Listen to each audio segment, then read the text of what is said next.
João capítulo 4, versículo 35 diz assim: Não dizeis vós que ainda há 4 meses até que venha a ceifa? Eis que eu vos digo, levantai os vossos olhos e vede as terras que já estão brancas para a ceifa. Somente até aí.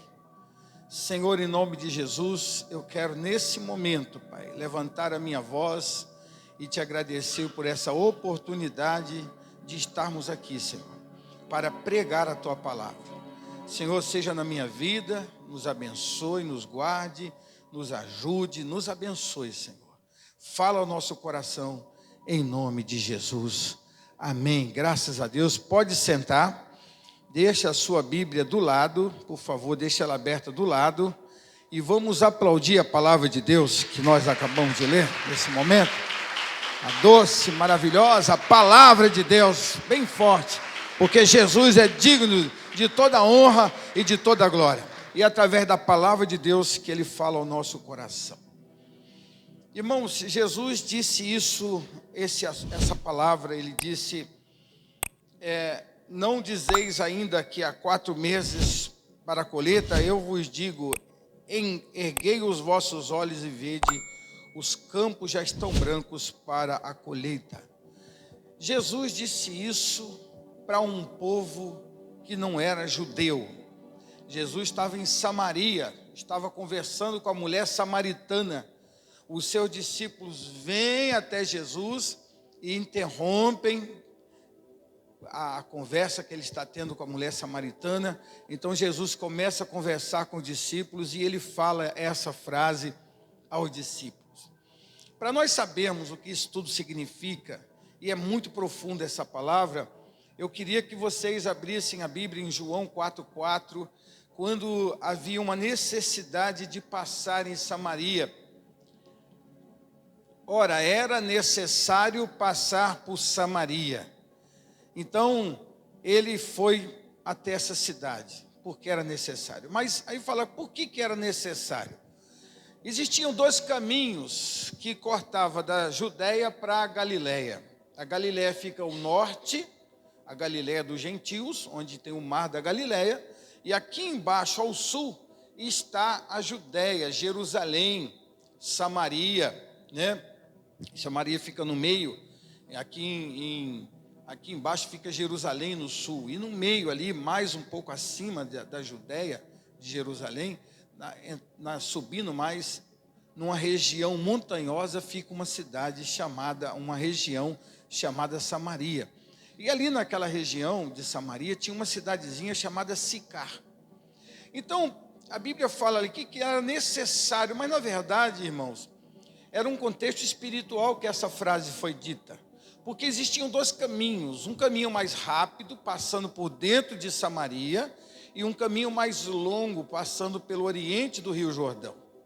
Então, quem ia para a Galiléia, ou quem vinha da Galiléia para a Judéia, poderia passar mais rapidamente dentro de Samaria, no meio do samaritano, nas aldeias, ou ele poderia passar ao oriente, né, ao leste do Jordão, e demorar 2 dias. Mas a Bíblia fala que era necessário, e Jesus foi. E agora esse texto que nós lemos no início nos revela por que Jesus tinha que passar lá. Os samaritanos, essa região, era uma região afastada dos judeus. 1000 anos antes de Jesus falar essa frase, houve uma briga, né, entre os israelitas.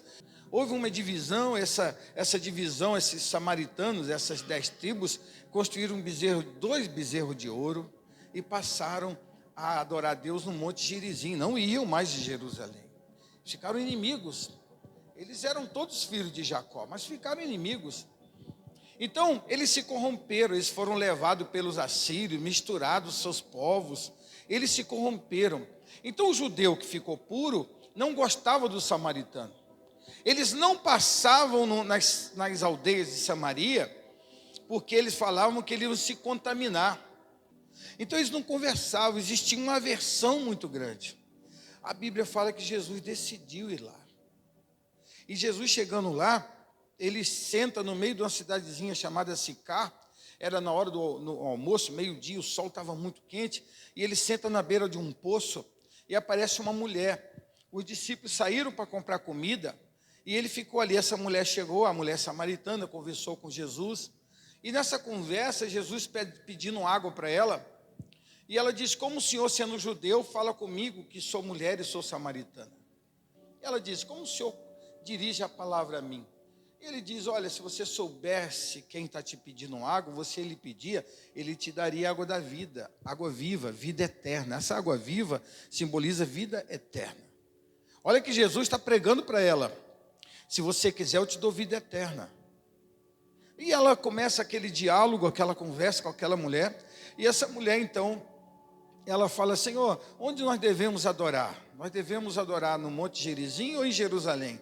Jesus disse: mulher, haverá um dia em que nenhum desses lugares será lugar de adoração. O Pai procura pessoas que o adorem em espírito e em verdade. Não importa o lugar, mas sim o seu coração estando disposto a adorar. E essa mulher então foi confrontada, né? Primeiro que Jesus quebra o preconceito. Jesus, quando decide passar no meio de Samaria, ele decide passar numa terra infrutífera. Para os judeus, para as nações, os samaritanos não mereciam salvação, não iam ser salvos, ali não ia nascer nada. Você já plantou numa terra que não dá nada? Numa terra socada, numa terra sem nenhum tipo de adubagem? Nada, nenhum elemento que faça com que produza. Samaria era assim, não valia a pena. Nenhum terreno de graça em Samaria que alguém oferecesse, as pessoas não queriam, porque era uma terra que não valia nada. Para a visão daquela época, o povo que morava lá não prestava para nada, não vale nada. Mas Jesus decidiu ir lá. Observa que Jesus não tinha preconceito, não tem preconceito. Ele desce a uma terra rejeitada, uma terra infrutífera, uma terra que não adiantava lançar semente, e ele vai e conversa com uma mulher. E pior ainda, uma mulher samaritana. E pior ainda, uma mulher samaritana problemática, cheia de problemas de relacionamento. E eu quero falar um pouquinho sobre isso hoje. Essa mulher tinha problemas de relacionamento. Então, ela querendo tomar da água, ela falou assim: Senhor, então me dá dessa água para que eu não venha mais aqui no poço pedir água. E Jesus estava explicando para ela que a água que ele estava oferecendo era água vida eterna. Mas assim mesmo Jesus diz: vai lá então e chama teu marido. Eu não quero salvar só você, eu quero salvar também teu marido. Eu quero salvar teus filhos. O projeto de salvação de Deus não é para uma pessoa: ah, pastor, a salvação é individual. Sim, a salvação é individual. Mas quando Deus alcança o coração de um homem, quando Deus alcança o coração de uma mulher, automaticamente isso abrange para os nossos filhos, para a nossa família. A Bíblia fala lá no livro de 1 Coríntios, capítulo 7, Paulo fala aos coríntios que o marido é santificado pela mulher que é crente, e que a mulher é santificada pelo marido que é crente. E ele fala assim: se for assim, se fosse assim, os seus filhos não seriam santificados também. Então nossos filhos são santificados através da nossa vida cristã. Então observa que o Senhor Jesus agora ele quis salvar a família daquela mulher. O carcereiro, quando encontrou Paulo fala: crê no Senhor Jesus e será salvo tu e a tua casa. Então há um projeto familiar, um projeto de Deus para alcançar a família. E agora Jesus fala para ela assim: vai lá buscar o seu marido e venha para eu dar essa água da vida para vocês. Ele não falou bem assim, mas foi o que realmente ele quis dizer. Vai lá, chama teu marido e vem aqui. Aí ela disse: Senhor, eu não tenho marido. E por que ela disse isso? Porque ela era uma pessoa que tinha problemas sentimentais, relacionais. Ela já tinha vivido com vários homens. Ela moralmente estava abalada. Era uma pessoa que não tinha firmeza moral. Ela era mal vista. Era uma mulher que a sua moral estava denegrida. Era uma mulher que ninguém queria estar perto dela. Era uma mulher da vida, porque a mulher que passou na mão de vários homens, numa sociedade moralmente falando exigente, era uma mulher desfavorecida. Aquela mulher não tinha valor nenhum para as pessoas. Ela não tinha valor para a sociedade que ela estava, por isso ela foi pegar água ao meio-dia. Ela não tinha valor para os cidadãos da sua terra, ela não tinha valor para a sua família, ela não tinha valor para ninguém. Talvez ela achasse que nem para Deus ela tivesse valor. Mas Jesus foi lá. Jesus foi lá, foi levar a água da vida, falou: se você me pedir, eu te dou água viva. Ele pegou talvez uma das piores pessoas aos olhos humanos, em um lugar que não nascia nada. Ele foi num lugar que ninguém plantava, que ninguém queria semear, que ninguém queria. Ele olhou ali e ele enxergou coisas grandes. Eu vou mostrar para vocês. Nós vamos entender o versículo 35 que nós lemos daqui a pouco. Observe que na hora que ela fala assim: Senhor, eu não tenho marido. Ele diz: boa, certa coisa você disseste, porque 5 maridos você já teve, e esse que está contigo você não tem, ele não é seu marido. Você é uma mulher enrolada. Você é uma mulher que tem dificuldade de se sustentar emocionalmente, relacionalmente. Uma mulher que caiu na boca do povo. Você está aqui pegando água meio-dia porque as pessoas estão te condenando. As outras mulheres te condenam. Sai daqui, vai para lá, se afasta, não pega água agora não. Era uma mulher que não era bem vista. Mas Jesus falou: vai lá e busca seu marido a si mesmo. Enquanto ele conversava com ela, chegaram seus discípulos com a comida.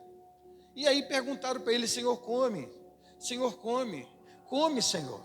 Senhor, come, o Senhor está com fome. Já estamos no meio do dia, Senhor. Está na hora de comer. E o Senhor Jesus ali quieto. Eles falaram: será que deram comida para ele? Será que essa mulher deu comida para ele?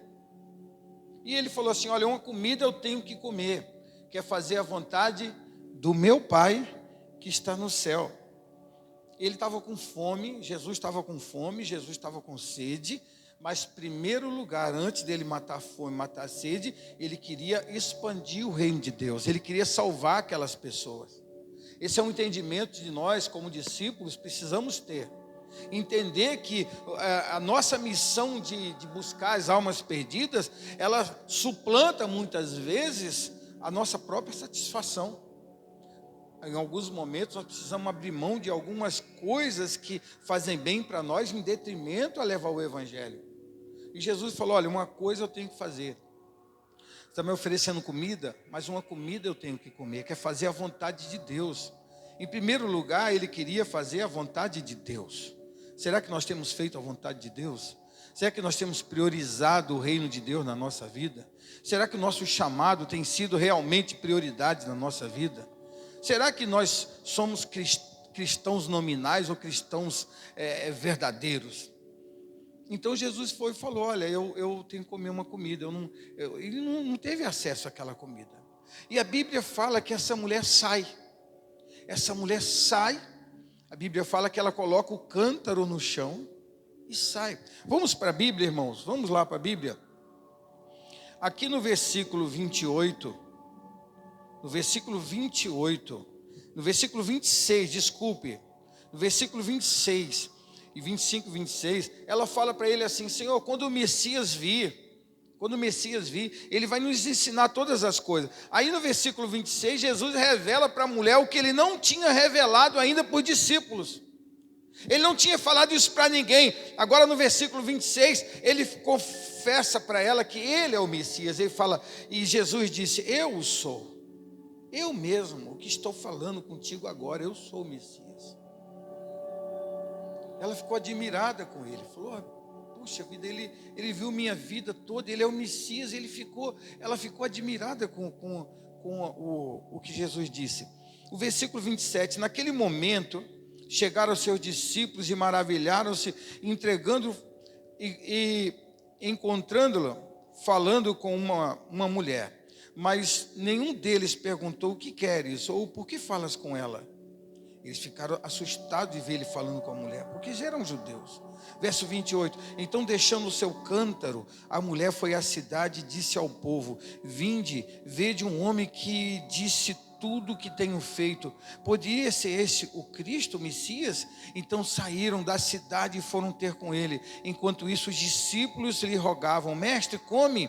Ele, porém, disse: uma comida tenho para comer que vós não conheceis. Então os discípulos diziam uns aos outros: será que alguém trouxe comida a eles?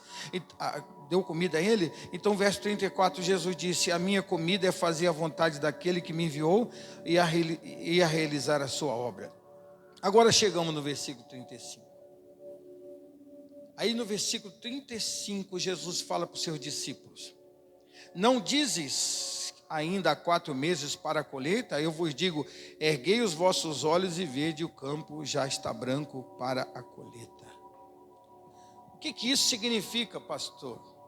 Significa algo profundo aqui, que eu vou revelar agora para você que está aqui no templo e para você que vai assistir esse vídeo futuramente. Aproveita para compartilhar e para se inscrever. Jesus mandou eles levantarem os olhos. Sabe o que Jesus disse quando mandou levantar os olhos? Enxerguem espiritualmente. Pare de olhar as coisas materialmente a nível humano. O discípulo estava preocupado com comida.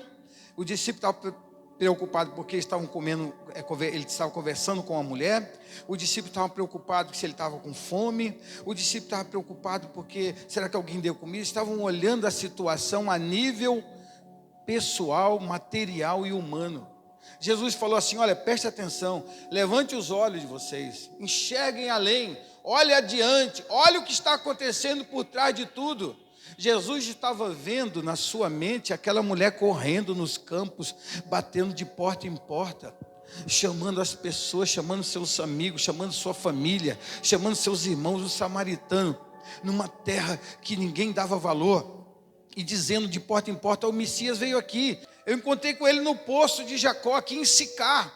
E ele contou da minha família, ele contou tudo que eu tinha. Ele falou dos meus 5 maridos, ele falou do meu marido agora. E ele disse que ia me dar uma água que eu nunca mais ia ter sede. E ele mandou vir buscar meu marido para beber dessa água também. Ele quer salvar meu marido também. Então aquela mulher saiu. Jesus estava vendo espiritualmente. Os discípulos não estavam vendo. Eu quero abrir uma lacuna antes de começar, de continuar. Existe muita gente que não enxerga espiritualmente, que não consegue ver adiante, que não consegue ver lá na frente do que está acontecendo nesse momento, a luz que vai refletir lá adiante. Eles não conseguiam identificar o que estavam fazendo ali. Eu acredito que alguns estavam reclamando: o que Jesus ia fazer aqui nessa terra de samaritano? Eles tinham tanto preconceito por samaritano, pastor Ednei, que eles não passavam em Samaria. Os judeus não passavam, eles davam 2 dias a mais à volta para não se contaminar. Eles achavam que se eles passassem na região de Samaria, eles iam se contaminar. Era muito preconceito. Então estavam ali se perguntando por quê. E Jesus está falando: levante os olhos, enxergue espiritualmente. Eu quero chamar a sua atenção. Muitas vezes na nossa vida, a gente não está enxergando o que Deus está fazendo, o que Deus quer fazer. Deus quer usar a nossa vida com alguma coisa e a gente está bloqueando aquilo. Muitas passagens da Bíblia nos revelam pessoas que tiveram um encontro com Deus e não perceberam. O próprio Balaão, né, que foi amaldiçoar o povo de Israel, a mula teve que falar com ele no meio do caminho. Ele não enxergava. A mula viu o anjo. A mula viu o anjo impedindo o caminho e ele batendo na mula, porque a visão dele era uma visão parcial, uma visão humana, natural. Muito crente está assim e não ala das pernas, não vai para frente, está sempre vivendo uma vida bloqueada. Sabe por quê? Porque não consegue enxergar a grandiosidade do chamado de Deus na sua vida. Ele não entende o que Deus quer fazer na sua vida. Então ele só enxerga tudo assim, olha, a nível humano, material e natural. Ele não consegue perceber que existe uma coisa muito maior em torno daquilo. O discípulo estava ali com aquela conversa: está com fome, quer comida? Nós estamos aqui em Samaria, nós vamos embora aqui. Que hora que nós vamos embora? Está sol, está quente. O senhor estava conversando com mulher? E Jesus falou: rapaz, levanta os olhos, olha lá na frente, nós precisamos fazer isso. Por que Deus me mandou fazer tal coisa? Por que Deus fechou aquela porta? Por que Deus abriu aquela porta? Por que Deus não deixou eu agir assim? Às vezes é Deus que está agindo na nossa vida e a gente está reclamando. A gente está brigando, a gente está se queixando e não entende. A gente não sabe. José do Egito, antes de ser governador, foi jogado num buraco. Foi levado para o cativeiro, foi preso. foi acusado, depois foi colocado lá na cadeira de Faraó. Deus tem um objetivo na nossa vida, mas nós não enxergamos. Então, quando o Senhor Jesus, ele levanta os olhos e fala assim, ó, olha lá na frente, levante os olhos e veja, vocês dizem que 3 meses é para colher, mas eu digo que os campos já estão brancos. Ele estava falando, sabe de quê? Ele estava falando daquela terra de Samaria, que os samaritanos iam se converter, que aquela nação que ninguém é danada, que aquele povo que os judeus achavam que não tinha mais nada a ver com eles, aquele povo que os judeus achavam que não tinham salvação, que era só para eles, aquele povo que ninguém dava nada, aquele lugar onde vivia aquela terra que era amaldiçoada, aquele lugar que no passado errou, cometeu um erro e nunca mais foi perdoado, aquele lugar que era completamente separado e riscado da linhagem de Israel, aquele lugar havia uma semeadura que o Senhor estava fazendo no coração de uma mulher. Deus estava semeando no coração daquela mulher, falando para ela, eu vou te dar água viva, vai buscar seu marido. Deus estava pregando para uma mulher, Jesus estava pregando para uma mulher. Ele estava semeando, e a colheita veio, logo a resposta, nós vamos ver que a resposta veio. Ele está dizendo para ela assim, ó, se você beber da água que eu te der, você nunca mais vai ter sede. Então ela saiu, largou o cântaro e saiu, chamando, e Jesus estava vendo uma mulher.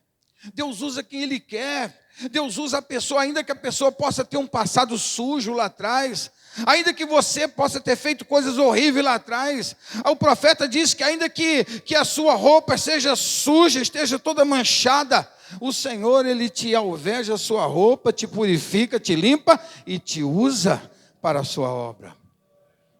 Ah, mas eu sou mulher, olha só, antes de Maria Madalena ser enviada lá, que lá na frente, o Senhor Jesus vai falar para Maria Madalena, quando Ele ressuscita, anuncia que eu estou vivo. Antes disso aqui, lá em Samaria, uma mulher, moralmente destruída, sai correndo nas vilas, nas casas, larga o canto, sai batendo nas portas, chama seu marido e fala, vamos lá, vamos para a cidade, Jesus estava falando que ia ter um avivamento ali.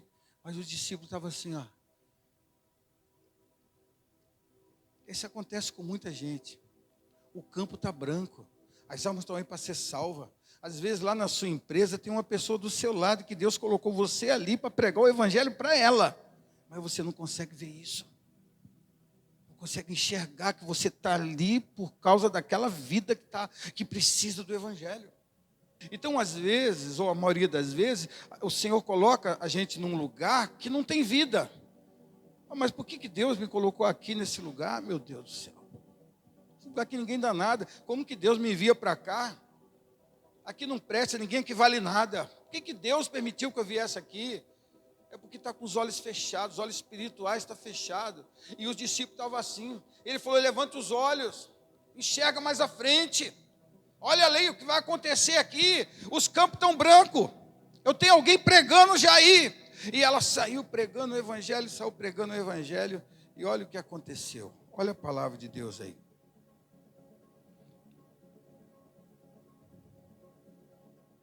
Aqui, olha. Ele fala aqui no versículo de número 36. O que colhe recebe desde já o seu salário. Desde já ceifa o fruto para a vida eterna, e assim se regozijem tanto o semeador como o que colhe. Ele está falando de recompensa. Primeiro ele investiu em uma mulher. Ele pregou para uma mulher. Para quem você tem pregado? Com quem você tem anunciado? Quantas almas você já ganhou para Cristo esse ano? Cadê a mulher que você ganhou para Cristo? Cadê o homem que nós ganhamos para Cristo? Cadê o jovem que nós ganhamos para Cristo? Você sabia que aquela pessoa pode sair ganhando mais almas e tudo isso vem como uma bênção na sua vida, um galardão na sua vida? Você sabia que Deus, Ele tem essa visão? O Senhor Jesus está falando que será galardoado aquele que prega o Evangelho, aquele que anuncia o reino de Deus. Então, nós precisamos pregar e ganhar novas vidas. Qual célula você está? Qual o nome da sua célula? Você sai para evangelizar qual o dia da semana? Qual dia você tem intercedido por alguém? Qual a cidade samaritana que você tem ido? Quantas vezes você tem ido lá em Sicá evangelizar? Ah, mas eu tenho tanta ocupação, eu faço tanta coisa, porque o nível está aqui, pessoal, humano, natural. A Bíblia diz: levanta os olhos e vede que os campos já estão brancos para a colheita.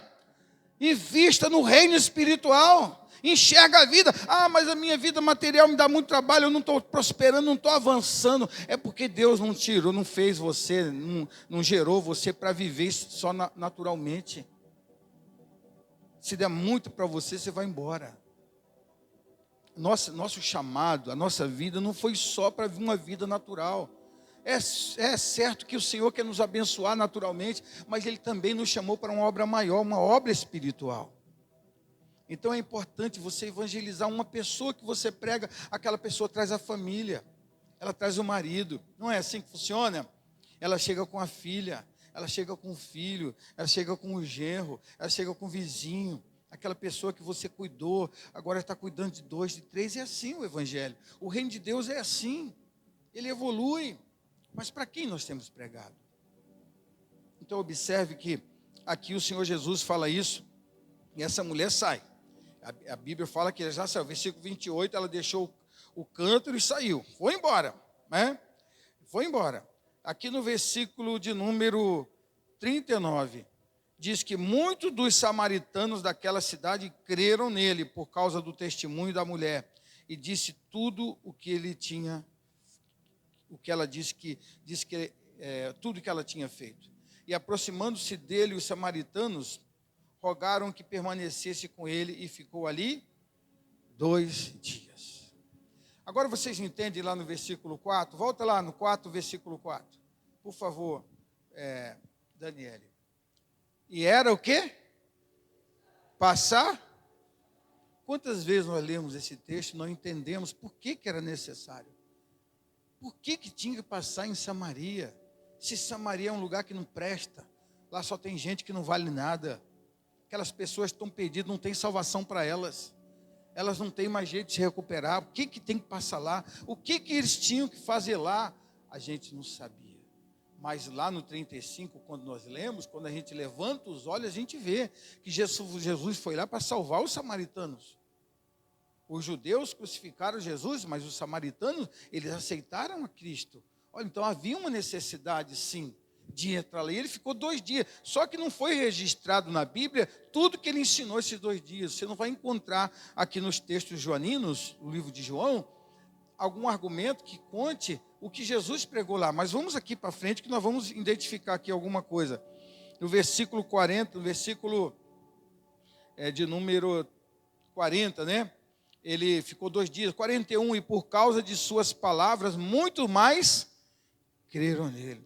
E dizem assim a mulher: já não é pelo seu dito que nós cremos, agora nós mesmos ouvimos falar e sabemos que esse é o verdadeiro Salvador do mundo. Amados, o que eu quero falar para você aqui hoje é que o reino de Deus, ele é evolutivo. Quando Deus salvou você, Ele salvou você para que você tivesse vida o quê? Morte eterna. Vida eterna. Então, quando Deus te salvou você para que você tivesse, e para que você levasse essa vida eterna para as outras pessoas. Alguém já está bebendo água? Alguma vez você bebendo água, alguém falou assim: me dá um pouquinho também? Quem já experimentou isso alguma vez na vida? Pai, me dá um pouquinho. Me dá um pouquinho de água. Nossa, estou com sede. É isso. A vida eterna é isso. Você está bebendo. É bom, você acorda de manhã louvando a Deus. A sua vida está no altar de Deus. Você ora todo dia, tem uma vida normal. Você lê a Escritura, você sente a salvação. E os outros? Nós precisamos levar isso. Mas para levar, nós precisamos levantar os nossos olhos e enxergar que já está branco. Já foi semeado o Evangelho.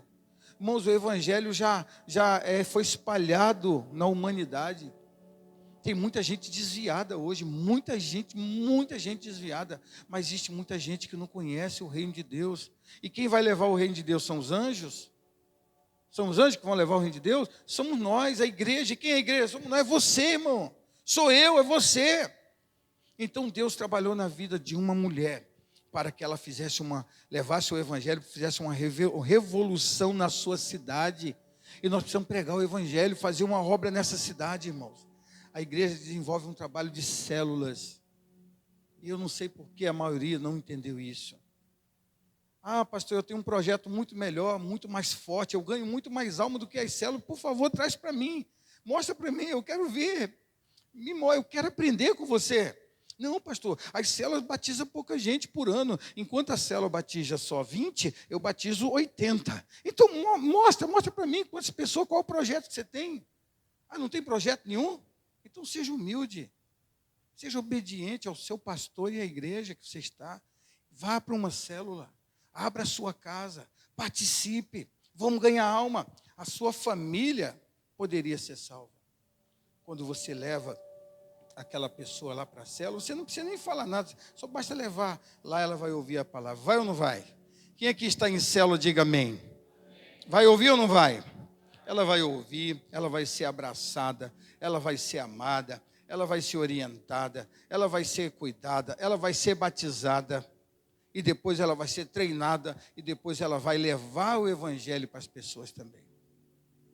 Então vamos lá, vamos em frente, irmãos. O Senhor nos chama para poder levarmos numa terra, semearmos numa terra onde não nasce nada. Ele manda a gente colher num lugar que visivelmente aos olhos humanos não tem nada para colher, mas se nós enxergarmos espiritualmente, há muitas almas para serem salvas. Então eu queria que você ficasse de pé nessa hora, quero orar por você e queria desafiar você, irmão, você, minha irmã. Essa palavra é para o Senhor dar a você a semente, a palavra de Deus. O Senhor vai colocar